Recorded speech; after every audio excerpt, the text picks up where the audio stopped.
So to say the first year of any major league franchise is the most difficult. Some in the case of the Seattle Pilots and a few others, they come in for 1 year and fold within 1 or 2 years. But this team, there was a lot of high hope for them because not only was it a West Coast squad with heavy potential, it really did well in their first campaign. Now, even though the LA Sharks never won a WHA title, they were very popular with their fan base, a very loyal fan base, and very popular with the media because they're overachievers. Now, when the WHA was first being contemplated in the early 1970s, the officials with the league awarded the franchise to LA, and it was originally called the LA Aces, while the San Francisco franchise was called the Sharks. However, when funding fell through, the San Francisco franchise was then moved to Quebec to become the Nordiques. The LA group took the name Sharks and created the stylized menacing shark logo, one of the best in NHL history. Now, the team colors of red and black were based on the original nickname Aces, being that the two colors of the deck of cards are red and black. Now, their opening season was probably beyond expectations. They finished over 500 and in the playoffs, third overall in the Western Division.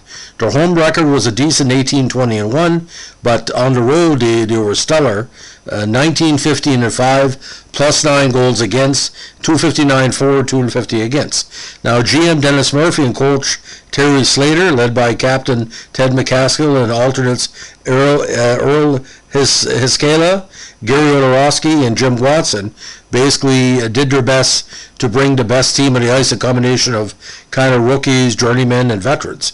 Now, they played the majority of the game at the Los Angeles Memorial Sports Arena, that venerable barn, and the Long Beach Arena. Now, the average attendance was less than 6,000, less than 45% capacity, but the team, again, the fans were very loyal. Now, they hung around the 500 mark for much of the season. Now, the Winnipeg Jets, led by Bobby Hull, who jumped from the NHL to the WHA to give it legitimacy, were clearly the class of the WHA's Western Division. Now, the four teams, the Houston Aeros, Minnesota Fighting Saints, Alberta Oilers, and Sharks, staged a season-long seesaw battle for second through fifth place, with only the top four making the playoff. Now, the Chicago Cougars unfortunately finished in a distant sixth place. Now, the Sharks' strength was their defense, which ranked third overall in the league. Bart Crashley, Orowski, and Jim Watson anchored the blue line. Now, George Gardner, who had been the original Canuck goalie, was a capable number one for the first half of the season, while 32-year-old rookie Ross Gillow, with a 2.91 average, took over the top spot for most of the second half. In fact, Gillow ended up second in the WHA to Jerry Cheevers in goals against average. The offense had quality but lacked depth.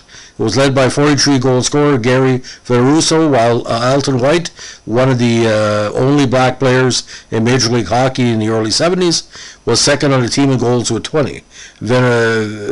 Veruso also led the team in points with 73, followed by the great J.P. LeBlanc, who had 69 points, including 50 assists, and defenseman Bart Crashley, who anchored the power play and chipped in 18 goals and 27 assists.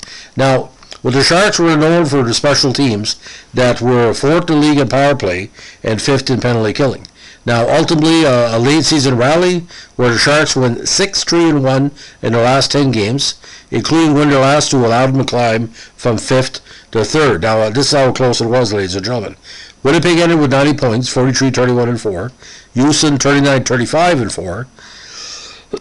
LA was third, but only 2 points out of second with 37-35-6, 80 points.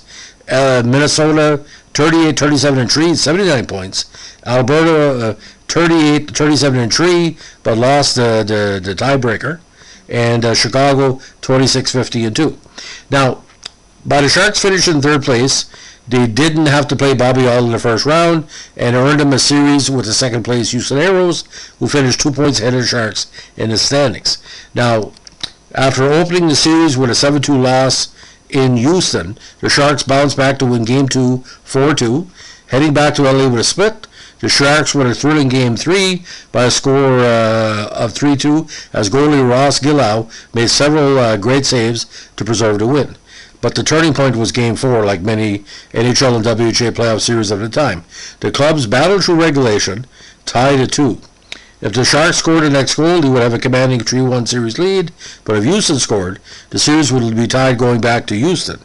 Winger Murray Hall scored for Houston, however, and the Sharks didn't win another game in the season, dropping Game 5 6-3 and Game 6 3-2. After the series, Coach Terry Slater was criticized for starting George Gardner in Games 1 and 5, despite the fact that Gillow played better the second half of the season. Gardner was pulled in Game 1 of a 7-2 loss and did not play well in Game 5, which was a 6-3 loss. Now, Gardner's goals against average for the series was 5.69, while Gillow's was 2.91.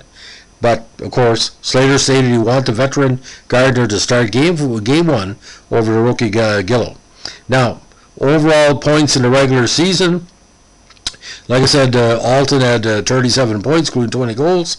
Another key competitor was Mike Byers, 36 points in 56 games, including 19 goals. Jimmy Watson, 5-15-20, 75 points.